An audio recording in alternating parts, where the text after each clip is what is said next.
ರಾಜ್ಯ ಸರ್ಕಾರ 2024ರಿಂದ 25ನೇ ಸಾಲಿನಲ್ಲಿ ಕನಿಷ್ಠ ಬೆಂಬಲ ಬೆಲೆ ಯೋಜನೆಯಡಿ ಎಫೆಕ್ಟಿವ್ ಗುಣಮಟ್ಟದ ಬೆಳೆ ಜೋಳ ಖರೀದಿಸಲು ಆದೇಶಿಸಿದೆ. ಜಿಲ್ಲಾ ಟಾಸ್ಕ್ ಫೋರ್ಸ್ಗಳ ಶಿಫಾರಸ್ಸಿನಂತೆ ವಿಜಯಪುರ, ಕಲಬುರಗಿ, ಬಾಗಲಕೋಟೆ, ಯಾದಗಿರಿ, ಬೀದರ್, ಕೊಪ್ಪಳ, ರಾಯಚೂರು, ವಿಜಯನಗರ, ಬಳ್ಳಾರಿ, ಬೆಳಗಾವಿ, ಗದಗ, ಹಾವೇರಿ ಹಾಗೂ ಧಾರವಾಡ ಜಿಲ್ಲೆಗಳಲ್ಲಿ ಖರೀದಿ ಕೇಂದ್ರಗಳನ್ನು ಆರಂಭಿಸಲಾಗಿದೆ.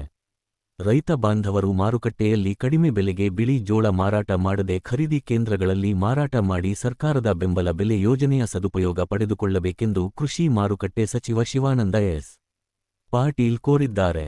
ಹೈಬ್ರಿಡ್ ಜೋಳ ಪ್ರತಿ ಕ್ವಿಂಟಲ್ಗೆ 3,371 ರೂಪಾಯಿ, ಮಾಲ್ಡಿಡೆ ಜೋಳ ಪ್ರತಿ ಕ್ವಿಂಟಲ್ಗೆ 3,421 ರೂಪಾಯಿ ದರ ನಿಗದಿಪಡಿಸಲಾಗಿದೆ.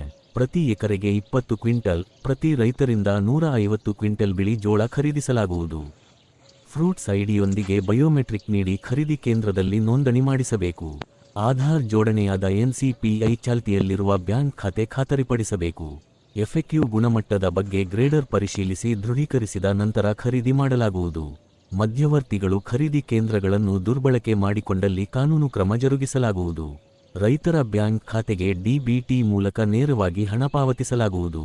ಹೆಚ್ಚಿನ ಮಾಹಿತಿಗಾಗಿ ಕಚೇರಿ ಸಮಯದಲ್ಲಿ ಉಚಿತ ದೂರವಾಣಿ ಸಂಖ್ಯೆ 1800 425 1552 ಕರೆ ಮಾಡಬಹುದಾಗಿದೆ.